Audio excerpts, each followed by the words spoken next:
From our perspective, the universe is pretty big. 93 billion light-years across, and that's just the observable part of it. The unobservable could well stretch on indefinitely.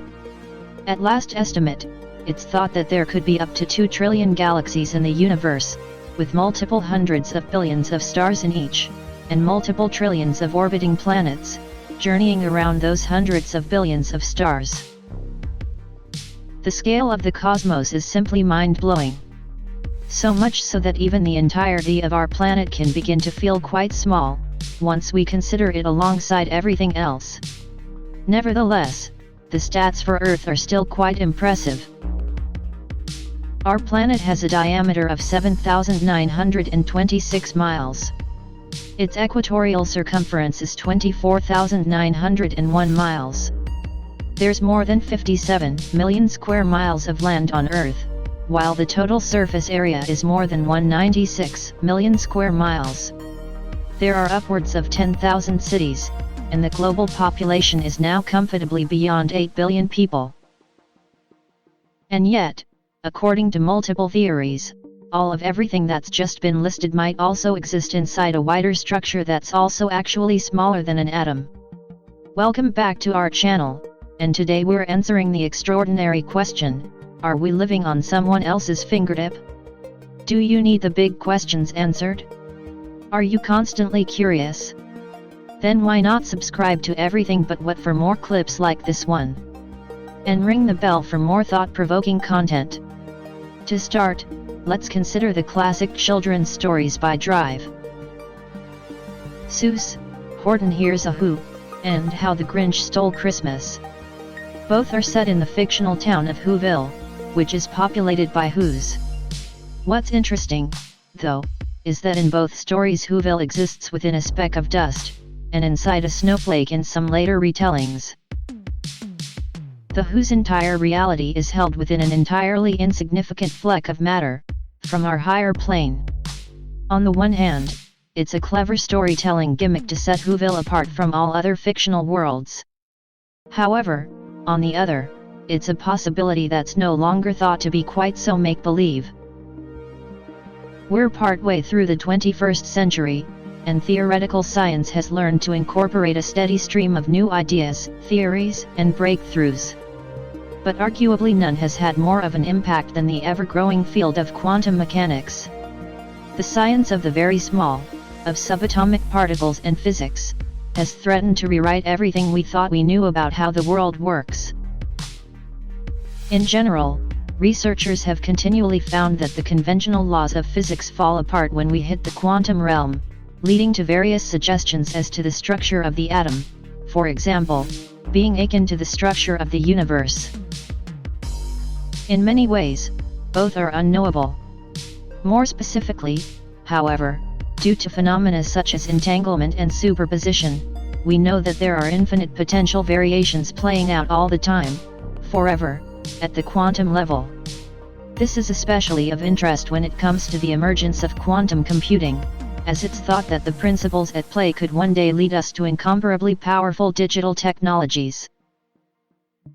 From another point of view, however, all modern research has really revealed is just how intricate matter can be as we travel deeper and deeper inside of it. Perhaps, after all, something like Whoville could be possible. All it would take is a seismic shift in perspective. The shift that's needed arguably happens as soon as you look into black hole cosmology. According to this theory, our entire universe may have originated as a singularity, or a point of infinite density, similar to what we'd expect to discover at the center of a black hole. It then follows that, as this singularity expanded, it created the universe we know today. And indeed, is still creating, as we know that the universe is still expanding. To a point, it's a model that follows on from the more general Big Bang theory, which also says that the universe started out as a singularity.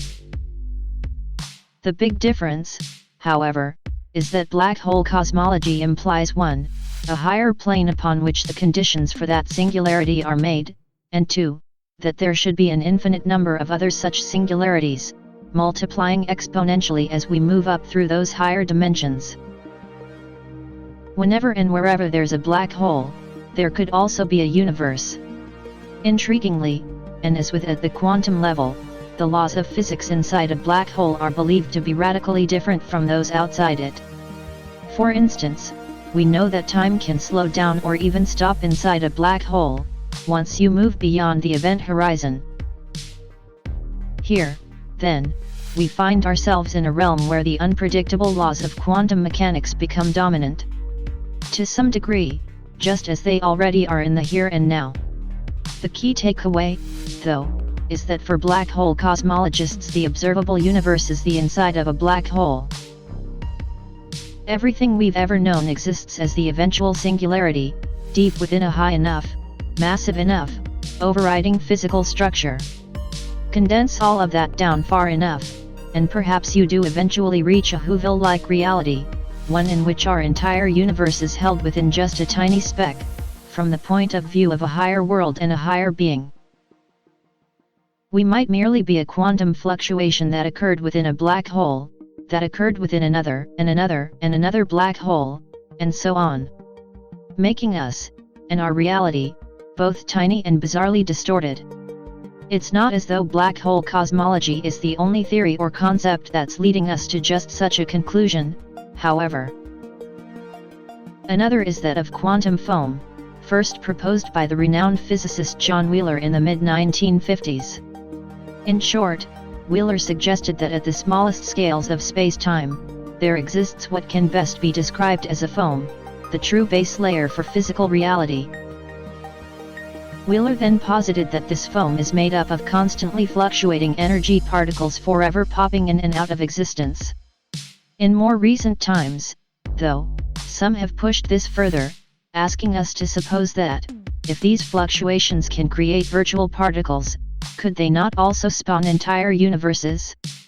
Some scientists then theorize that within every particle produced in the foam, there could lie another universe with its own laws of physics.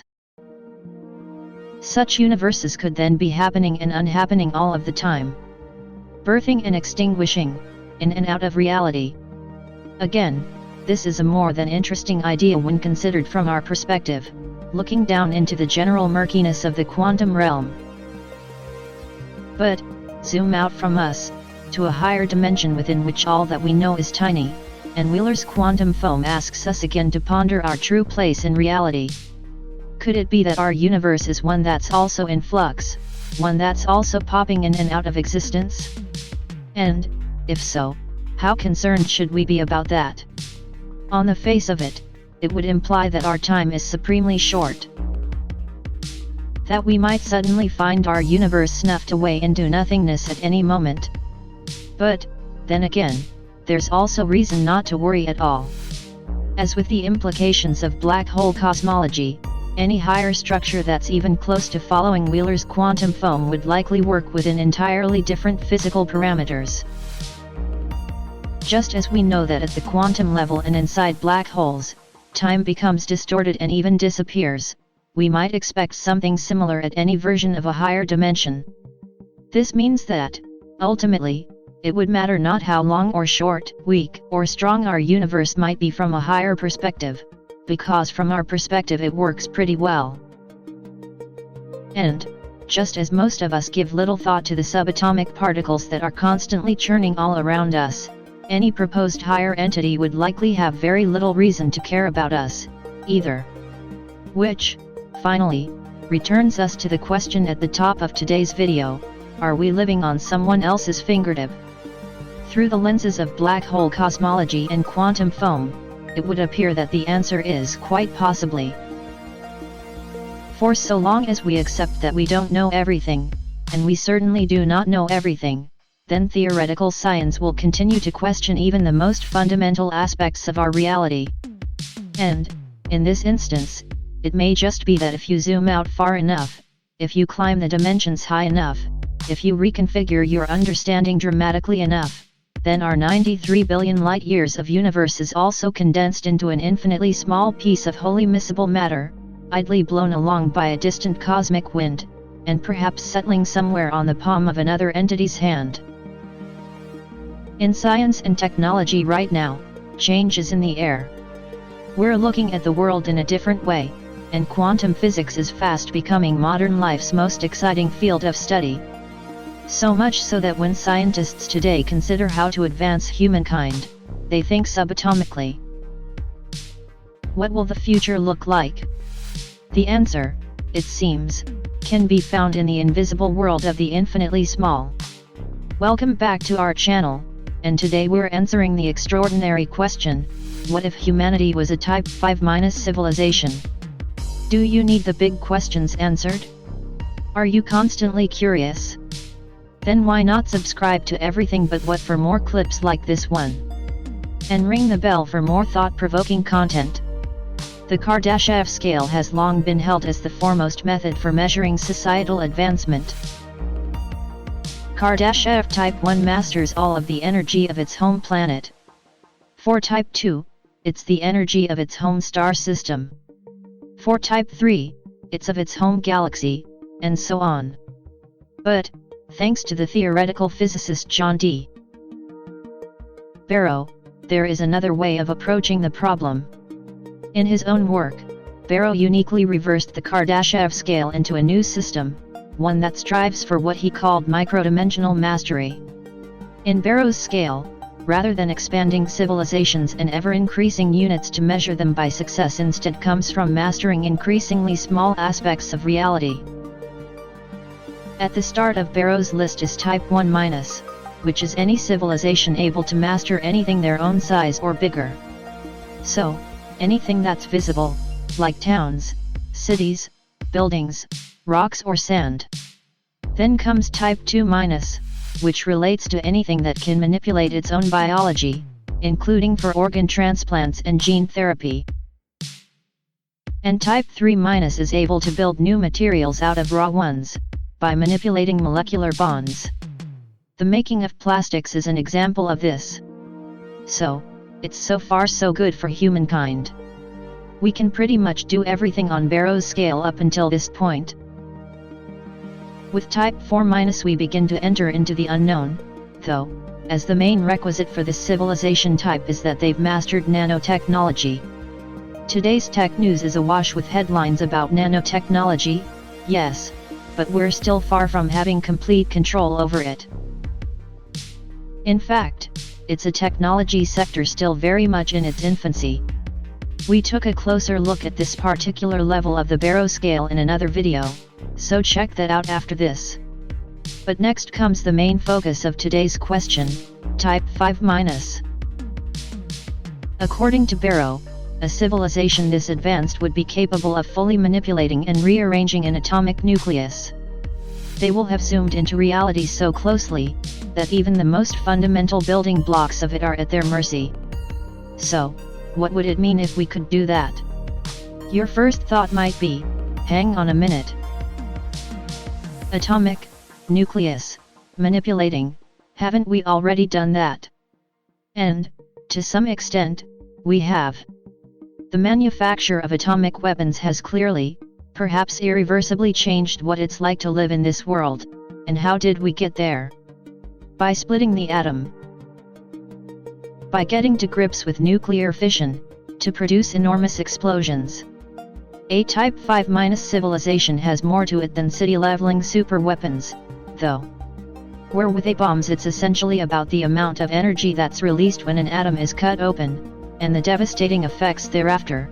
There's no such threat with Type 5-. Or, not necessarily, at least. And that's because even at this infinitesimal, subatomic level of smallness, they are in complete control. Yes, they could trigger literally any type of explosion at any moment they wanted to, but they're also highly advanced beings, so perhaps they wouldn't be doing that.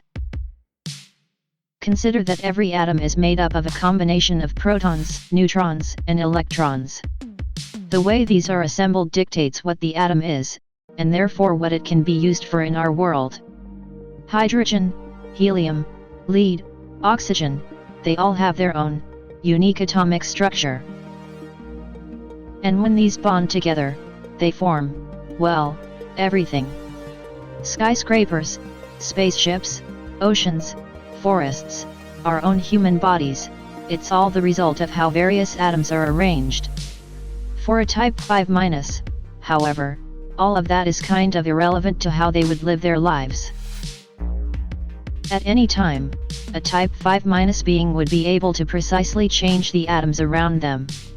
So, we can quickly see how the applications of this would be limitless. Imagine that you're trapped somewhere and you're running out of oxygen. For standard human beings it's a potential death sentence.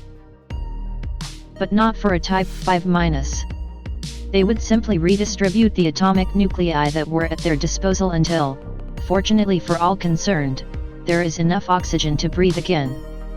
For as long as there are nucleons, i.e. protons and neutrons, of some description near at hand, a type 5- can engineer the atoms they need. In fact, in the previous scenario, they'd feasibly have a choice. Producing oxygen atoms to renourish the body would be one solution, but rearranging their bodies so that they didn't require oxygen in the first place could be another. Although, on paper, it does seem as though it would be the harder option of the two. With control over every single atom, and therefore every single molecule, and therefore every single solid, liquid, gas, material of any kind, a type 5- would have incredible power, from our perspective. As in shape-shifting, produce stuff out of thin air superpowers. They'd be able to walk on water because they'd know how to change the atoms of the water to make it so. They'd be able to turn water into wine because, ultimately, the difference between the two is in how they're subatomically put together. They'd be able to produce pure gold out of seemingly nothing, just for the thrill of it. Clarke's famous third law says any sufficiently advanced technology is indistinguishable from magic, and that's exactly the situation we'd have here. If a modern human were to meet a type 5- being, then their abilities would translate as magic in our eyes. But would there be any wider consequences in an alternate reality where humanity is a civilization this advanced? There's no doubt that microdimensional mastery to this level would have to be controlled, in the sense that it couldn't just be everybody doing what they liked, when they liked. Turning a loaf of bread into a stash of diamonds is all well and good, but where does it end? And how quickly before it becomes dangerous? After all, life is predominantly carbon-based. So, what would happen if, for example, we began messing with carbon atoms? Multiplying, rearranging or deleting them at will. It might be argued that, for this reason, we could claim with some confidence that there aren't any type 5- civilizations in the universe at present, because the natural world from our point of view seemingly obeys a number of rules. No one, it appears, is rewriting the laws of our reality whenever they feel like it, a feat that would be possible for a type 5-. It might also be argued that if any civilization were to reach type 5-, they'd inevitably have to do so as a collective, perhaps through a hive mind-like setup, or even as just one individual.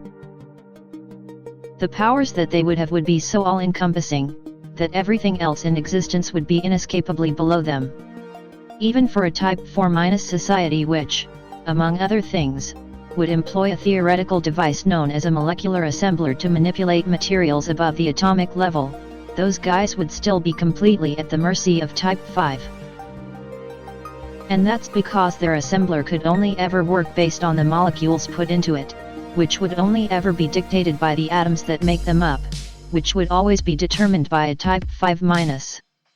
And yet John Barrow's scale of microdimensional mastery does have two even higher levels.